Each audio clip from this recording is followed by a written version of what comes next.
Another episode of Survivor 49 went down last night. And I must say that until the final 15 minutes of the episode, it was an extremely boring episode, like most of the seasons in the 40s have been.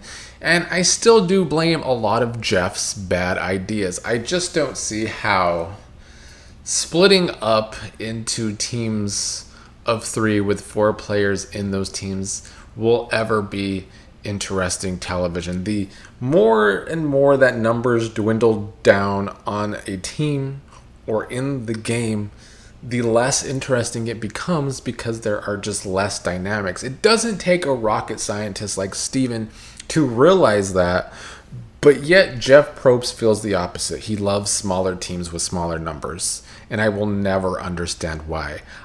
I think my theory is he loves it as a producer because he feels like it is easier to control what happens. That's my theory, because when there's more numbers, more variables of what can happen. When there's less numbers, production can screw with things more. And that's how CBS production teams work. We see it on Big Brother all the time. Anyway, it did lead to a good tribal council, at least. I will give them that. But all of the lead up to all of that was not very interesting to me. I did not even take a lot of notes, so this will probably not be a long review of episode 6. We started the episode with Savannah still wanting Juwan out, but of course, as we know, by the end, they're on separate teams, so that narrative to start the episode didn't really matter. So like I said, we switched back to 3 tribes with 4 people on each tribe. The new red was, and I do want to say, I am okay with the switch. I still would have preferred a tribe swap again with more players on each tribe than what we got here. I did like that they at least did have another swap, though. I'll give them credit for that because it was getting a little boring. It was just red strong on one of the teams, which probably just would have continued. So at least that switched up some of that with this tribe switch. But like a swap would have been better for me. The new red, though, was Nate, Alex, Christina, and Sophie. Christina couldn't breathe after the swap. I think all of the stress and the excitement of what was happening and the heat really seemed to hurt her there.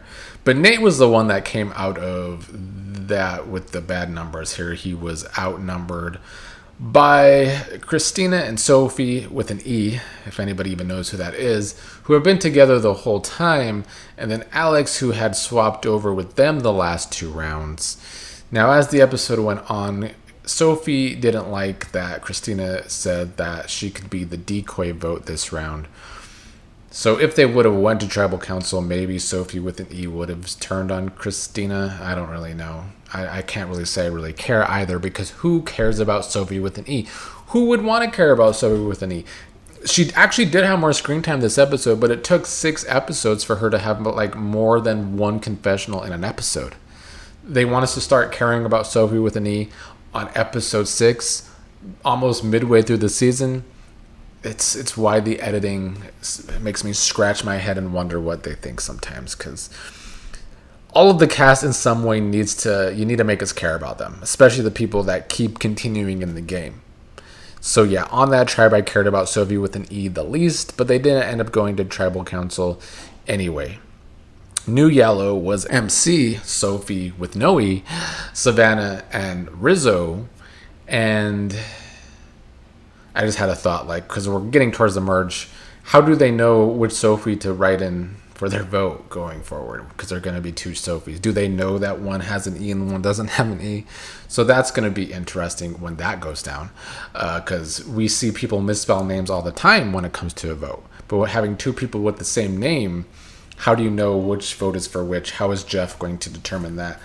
Something to watch, I guess. Something interesting to watch going forward on an otherwise uninteresting season. MC got the shit end of the deal on this tribe. Luckily, she's ridiculous in challenges. She's the best person in challenges this season, by far. She kills at every challenge. She helped dominate the reward challenge, giving them a major head start, although Sophie without an E also helped in that challenge. They ended up winning getting first place for the grilled cheese and chips reward. And then MC let Rizo know that everyone knows that he has the idol, which I liked from MC because I'm hoping that since we're heading towards a merge, it keeps Rizo and Sage on opposite ends of the spectrum. I already think Sage might have a target on her back because of what went down in this episode. I'm hoping it also can hurt Rizo. We're going to be stuck with Rizo for the rest of the season, probably. It's unfortunate because I don't like him. And then we got to deal with him again next season. Yay, us. But yeah, I didn't love him in this episode. I feel like him getting this information made him feel more powerful because people are going to be afraid to vote him out because he has an idol. I'm hoping that blows up in his face. That's what I want. You know, the people they decided to bring back next season are the two people with the biggest egos this season. And that's unfortunate to watch.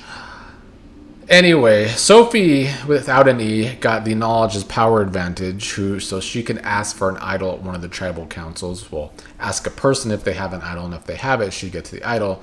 She knows Rizo has an idol, so she could already do that if she wanted to screw Rizo at some point. I'm sure she wants to work with Rizo for a little bit longer, though, so she might try and figure out something else. But I think Sophie without an E is starting to become one of the people to beat this season. The edit she's been getting as the ultimate underdog from day one, it just really kind of seems like it could be becoming Sophie with no E's season. And, you know, the edit making sure that Sophie without an E really, really had an edit and Sophie with an E didn't is another clue that I think maybe that's why Sophie without an E, oh no, that's why Sophie with an E is not getting an edit whatsoever. It's because maybe Sophie without an E wins the game. Now, New Blue was Steven, Shannon, Sage, and Jawan. And at least they had the best storyline coming in. And they are the tribe that went to tribal council. We still had more of Sage playing the hell out of Shannon. Shannon was trying to hold Sage's hand in this episode. And Sage did a good job of still acting like they're just so close, even though she knew for a fact that Shannon was throwing her name under the bus for the past 2 rounds. So, loved Sage continuing to play Shannon. Steven was the odd person out here as the only person from Original Yellow in a sea of red, as he said. But when they lost, Shannon wanted to move forward with Steven over Jawan. Which was good because I really don't like Jawan. He's definitely probably my least favorite player left in the game. And this episode was more of the same. Even though in the end he voted the way he should have, the fact that it was actually a struggle for him to think that has been the way Jawan has played this entire game. He's been afraid to play the game. He's been at the bottom of the red team but wants to be red strong. He wants to be loyal to a big alliance that isn't loyal to him or won't be loyal to him.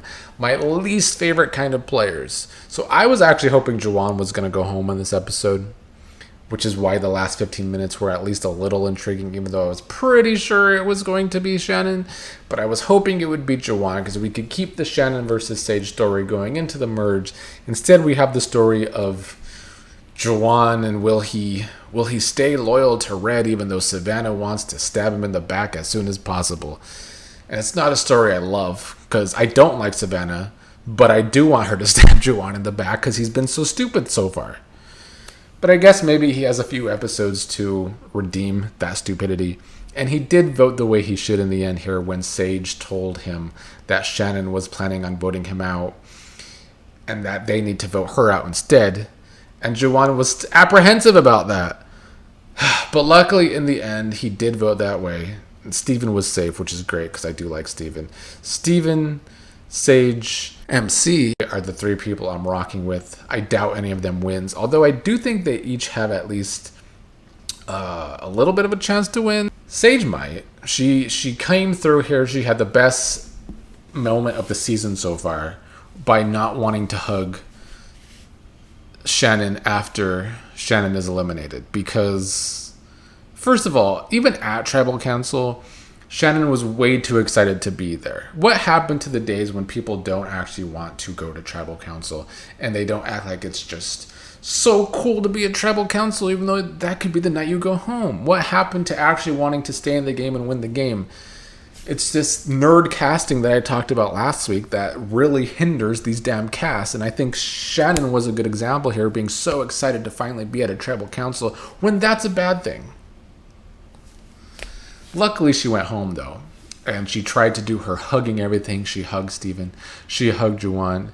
And then Sage was like, nah, let me just give you a handshake. Because if I hug you, I want it to be real, and it's not going to be real. Respect to Sage. Love that. She had a great episode. She's had a great 2 episodes. And that's why she's one of the people I'm rooting for now. As crazy as she is, as crazy as it still is that she keeps her blackheads in a jar, the weird faces that she makes, she's a character, at least on a season with not a lot of them, though. So that's a good thing. And I'm hoping she actually continues to shake things up at the merge. And I think she can. I think she is a wild card. And that's always fun to watch. So good stuff. Good stuff. Looking forward to the merge. I'm trying to look forward to the merge. You know, I talked about this last week. In the past, the merge was the best thing to look forward to. And Jeff hyped up this merge, but obviously it's obvious now the reason why he hyped up this merge was that because the pre-merge was so damn boring. And yet they still won't change up the boring ass format of starting with 3 tribes. We're stuck with that again next season, and I don't understand why. Like, they clearly knew this pre-merge was going to be seen as boring because they had to hype up the merge. And yet, we're sticking with the same format. I don't know what is in these people's heads. What is wrong with Jeff? Is it too much plastic surgery, too much Botox went to his brain at some point? Must be the case.